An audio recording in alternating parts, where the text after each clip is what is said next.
Le monde du travail est en pleine mutation. Il faut des stratégies efficaces pour sécuriser ses acteurs. C'est l'un des problèmes traités à la 111e session de l'Organisation internationale du travail. La RD Congo y a pris part avec une forte délégation tripartite conduite par la ministre de l'Emploi, Travail et Prévoyance sociale, Claudine Ndusi Mkembe. De la participation de la République démocratique du Congo, il faut dire qu'on a échangé autour du thème général qui a été retenu, donc la justice sociale pour un travail décent. Et la République démocratique du Congo a de la matière en ces sujets, parce qu'en ce qui concerne la justice sociale, évidemment, il y a aussi l'aspect de la protection sociale. À l'origine, le mot travail signifie tripalium en latin. Traduisez par là, instrument de torture, souffrance, douleur. Au fil du temps, le travail devient source de bonheur. Pourtant, il y a encore beaucoup de problèmes à régler. Concernant les normes du travail, la République démocratique du Congo a ratifié 37 conventions, dont les 8 conventions fondamentales. Certes, que les lacunes persistent notamment au niveau de la protection contre les discriminations au travail, mais la réforme de l'inspection générale du travail, avec le recrutement de 2300 inspecteurs et contrôleurs du travail en cours, va certainement changer la donne et le gouvernement de la République démocratique du Congo reste reconnaissant pour l'appui consistant de l'Organisation internationale du travail dans ce processus. À Genève, la ministre de l'Emploi, Travail et Prévoyance sociale avait un agenda chargé. Elle avait participé à la 39e session extraordinaire du CRADAT, Centre régional africain d'administration du travail. Elle avait aussi pris part à la 34e session ordinaire du Conseil des ministres de la CIPRES, où il était notamment question de la cartographie des risques et prévoyance sociale. Claudine Ndusi Mkembe avait aussi rencontré divers partenaires du monde du travail et organisé un dîner de travail avec les membres de sa délégation. Bienvenue à cette émission. Merci de votre attention.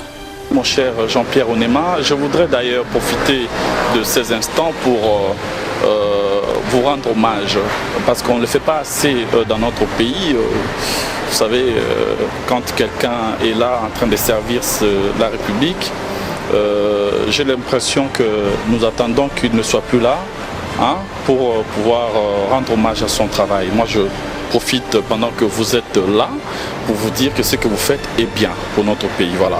Vous avez choisi d'être ici en Europe afin de couvrir toutes les actions, toutes les activités des acteurs congolais qui viennent en Europe au nom effectivement de la coopération, au nom des relations que nous devons établir avec le pays amis, des pays partenaires, et vous êtes là pour couvrir positivement dans une approche tout à fait patriotique ces activités-là. Donc je crois que vous êtes suivis chez nous en RDC, à Kinshasa et dans toutes les provinces, via la RTNC, et je pense que c'est une bonne chose. J'ai tenu donc à M. Onema à vous encourager de poursuivre ce travail qui est un travail positif, parce qu'il est important que le citoyen congolais sache ce que viennent faire ici en Europe les représentants ou le membre de leur gouvernement. C'est très important. Donc continuez comme ça, M. Onema. Bravo.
Il s'agit d'un principe fondateur de l'organisation.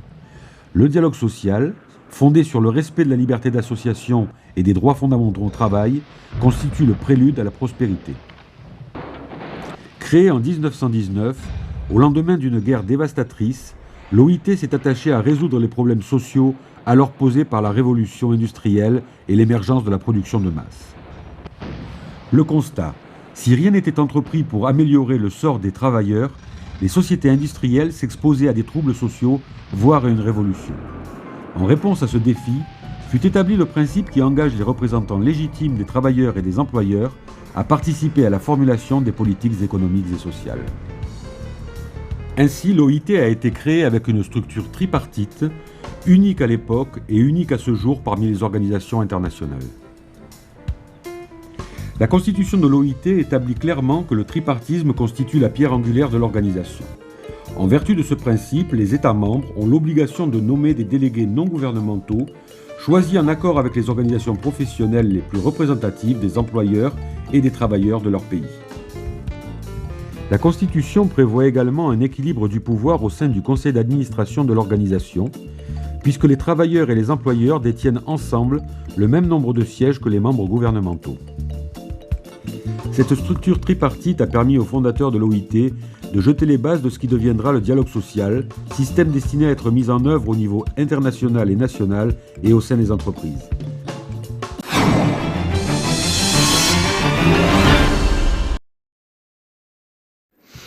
The next speaker on my list is Her Excellency Ms. Claudine Ndusim Kembe, the Minister of Employment, Labour and Social Protection from the Republic of Congo.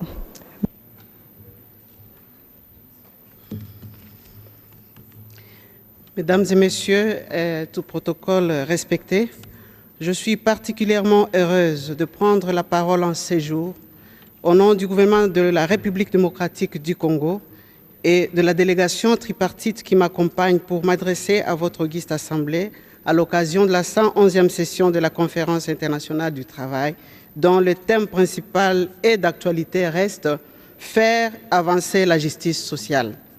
Je profite du haut de cette tribune pour transmettre les chaleureuses félicitations de Son Excellence Félix Antoine Tshisekedi Tshilombo, président de la République démocratique du Congo, et de tout le peuple congolais, à tous les délégués présents à ces travaux. Je voudrais exprimer ma gratitude et féliciter notre organisation pour tous les efforts visant à réduire les inégalités et favoriser la justice sociale. Nos vives félicitations s'adressent à tous les membres du bureau pour votre brillante élection. Nos sincères félicitations vont également à M. Gilbert Humbo, directeur général du BIT et secrétaire général de la conférence, pour son rapport. Mesdames et Messieurs, les questions examinées dans le rapport du directeur général ont retenu toute notre attention car elles offrent des instruments nécessaires pour affiner nos stratégies dans la mise en œuvre de l'agenda du travail décent.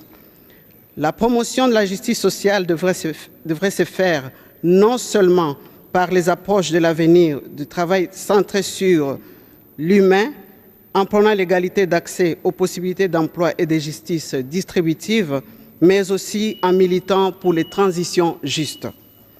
La République démocratique du Congo partage les préoccupations soulignées par le directeur général dans son rapport sur l'importance d'établir des stratégies nationales pour faire avancer la justice sociale. Dans mon pays, en rapport avec la création d'emplois, des efforts sont consentis en s'attaquant aux inégalités causées par la crise de la Covid-19 pour une reprise économique et sociale inclusive et résiliente, particulièrement dans les secteurs de l'agriculture, de l'élevage et de l'industrie. Concernant les normes du travail, la République démocratique du Congo a ratifié 37 conventions, dont les 8 conventions fondamentales. Certes, que les lacunes persistent notamment au niveau de la protection contre les discriminations au travail, mais la réforme de l'inspection générale du travail, avec le recrutement de 2300 inspecteurs et contrôleurs du travail en cours, va certainement changer la donne et le gouvernement de la République démocratique du Congo reste reconnaissant pour l'appui consistant de l'Organisation internationale du travail dans ce processus. Concernant la protection sociale, outre le régime général de sécurité sociale qui prend en charge les acteurs du secteur privé, la loi portant régime spécial de sécurité sociale des agents publics de l'État a renforcé les contrats sociaux dans le secteur public. Enfin, concernant le dialogue social, la République démocratique du Congo dispose d'un comité tripartite de suivi de la mise en œuvre du programme Pays pour le travail décent, qui va bénéficier très prochainement d'un renforcement des capacités pour permettre à ses membres de bien jouer les rôles de surveillance et de suivi de sa mise en œuvre. Il est à noter qu'actuellement, le monde du travail congolais est en plein processus d'élections sociales qui prendront fin au mois de juillet prochain. Mesdames et Messieurs, pour faire avancer la justice sociale, il faut absolument consolider la paix et la sécurité dans nos pays. La République démocratique du Congo continue à subir les affres de la guerre injuste imposée par les ennemis de la paix au mépris de toutes les dispositions en rapport avec la souveraineté des États. Au sujet de la transition juste, je saisis cette opportunité pour rappeler la nécessité de protéger l'environnement des habitants dans les zones minières et de mettre fin au travail des enfants dans la chaîne d'approvisionnement des matières premières. Enfin, en dépit de l'apprentissage qui a été pris en compte dans le Code du travail de mon pays, plusieurs cas d'amélioration des dispositifs sont révélés et les difficultés persistent pour y remédier. C'est ainsi que la République démocratique du Congo est favorable à l'adoption d'une recommandation sur l'apprentissage. Mesdames et messieurs, je termine mon propos en paraphrasant le directeur général de l'OIT. Oui, notre ambition mondiale doit être à la mesure de l'ampleur des défis à relever. Bâtissons ensemble une coalition mondiale qui œuvre en faveur de la justice et du renouvellement du contrat social. Je vous remercie pour votre aimable attention.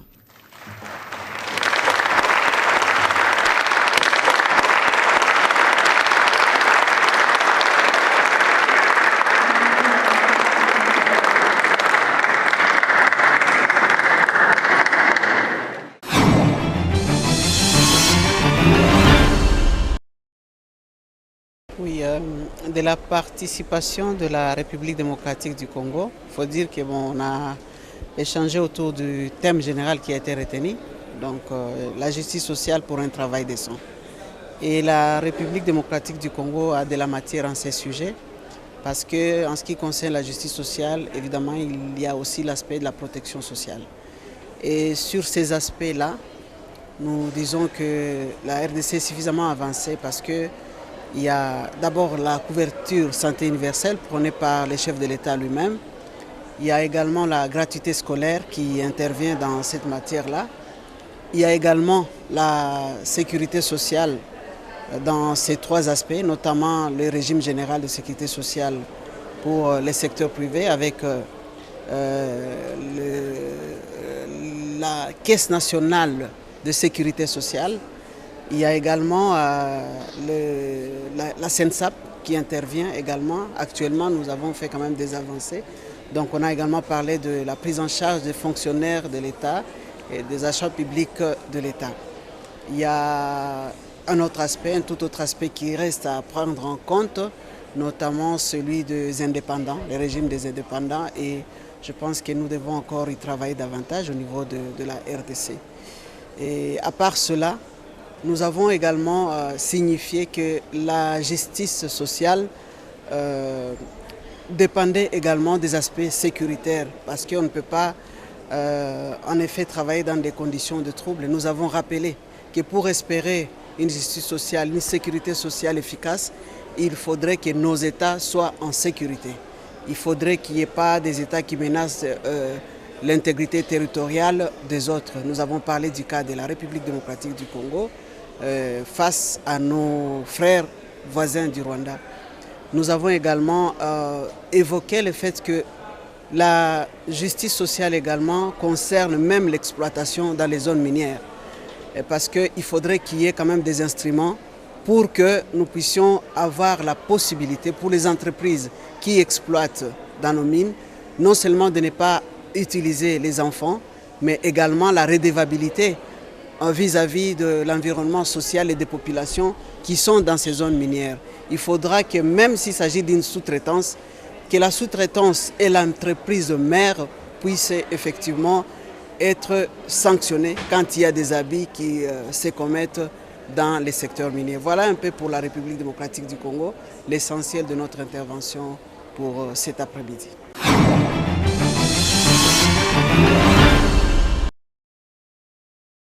Eh bien, la particularité, en fait, c'est que les employeurs sont ici pour faire entendre leur voix, bien sûr. Ils sont là pour faire entendre leur voix. Et en fait, nous avons, puisque la thématique est la justice sociale, eh bien, il faut la justice sociale aussi au niveau des entreprises, ce qui est très important, en fait. Parce que nous sommes en train d'ailleurs de rechercher auprès du BIT, de l'OIT de manière générale, nous recherchons son appui en termes de formation en matière de sous-traitance. Vous savez très bien que c'est un thème pour le moment qui est très important en RDC. Et donc nous recherchons en fait l'appui de l'OIT pour nous assister dans cette transition, vers cette transition juste par rapport à tout ce qui concerne donc par exemple la sous-traitance, qui est une des thématiques effectivement abordées. Nous sommes en train de participer particulièrement, nous les travailleurs, dans la commission des normes, comme vous le savez, parce que c'est là où il y a, disons, le traitement des rapports de chaque pays dans les traitements de bien-être des travailleurs. Et donc, en ce qui concerne la République démocratique du Congo, notre attention est focalisée sur les libertés et les rapports que nous devons avoir avec les gouvernements, surtout le respect des principes de la tripartite. Il faut que le gouvernement du Congo puisse comprendre que nous devons évoluer ensemble et on doit travailler ensemble. Et les conditions du travail dans notre pays sont très difficiles, sont très dures, donc nous devons travailler ensemble. Et ce n'est pas le moment de pouvoir laisser les travailleurs du côté et ne pas donner. Surtout pour notre délégation, il y a des difficultés aussi de survivre ici à Genève, vous savez. Vous savez qu'on n'a pas libéré les frais de mission pour les participants. Et c'est ça qui fait, vous voyez que nous sommes réduits, comme nous sommes ici, parce qu'il y a d'autres collègues qui sont à côté en difficulté. Il faudra que le gouvernement puisse libérer ces fonds-là et que les amis qui sont ici ne puissent pas être clochardisés, parce que c'est l'image du pays aussi qu'on est en train de véhiculer à travers toutes ces choses-là. Voilà. J'ai envie de dire que malheureusement nous ne sommes pas assez. Il y en a quelques-uns qui sont encore en route, en train d'arriver, pour des questions de logistique, on va dire, un peu compliquées. Mais nous avons bon espoir que l'équipe soit complète incessamment sous peu.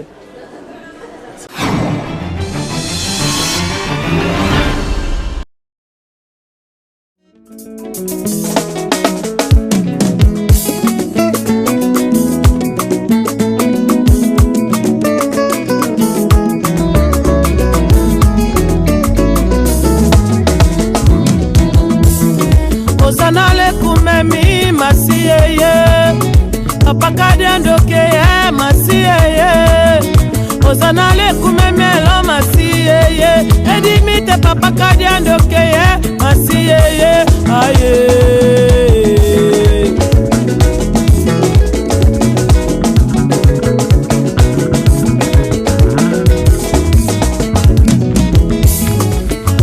Papa lelo longo beta lolembo Emmanuel Amile Ongangala sala kambo e okele tala mikuma dondweye Champion yelo longo beta lolembo ekele wale wana ekele shete wa sheke ekele dibeda chuku masiyami Allah pourquoi ne pas t'adorer Mon maso sali pourquoi ne pas t'élever Oh là là, pourquoi ne pas t'adorer Mon maso sali pourquoi ne pas t'élever Obesinga qui met la montée pourquoi ne pas t'enclamer Aïe, Betelaye Moulolo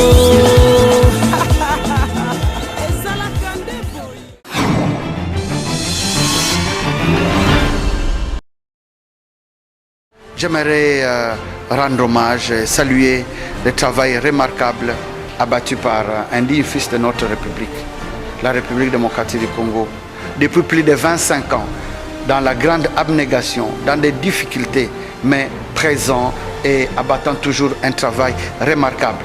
Je parle de notre compatriote Jean-Pierre Onema, affecté à Genève, couvrant toutes les activités des différents ministères, des différents services qui vont en mission à Genève dans le cadre de la famille des Nations Unies.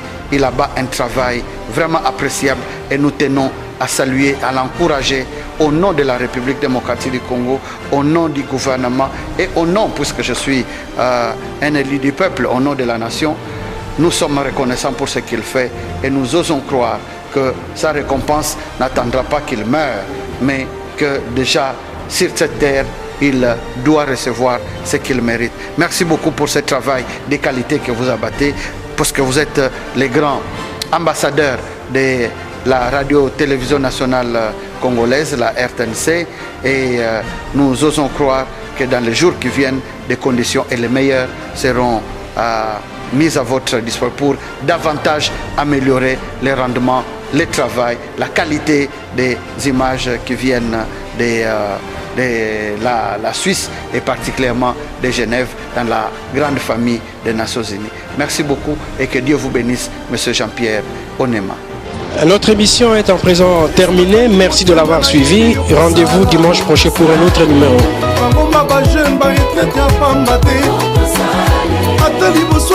Je garde mon silence. Alléluia. Ata tositolemi milelo ngambo na ngambo elike epai na ye elongo ya kosaka te vrema mpona mboka Kongo ata butu eumeli sukazuka tongo juste un peu de patience ayebi likambo na yo mbula yo bilaka na ye mpona bomoi na yo mpona betudie ya Kongo na bandeko ya diaspora basi bakufela mibali na bana bitike mpona bamama ya gambela na baye ya zando na mosali te baoya kikolo na baya shikwanza. Alleluya kolela na yo epekisi obetala Yesu mololo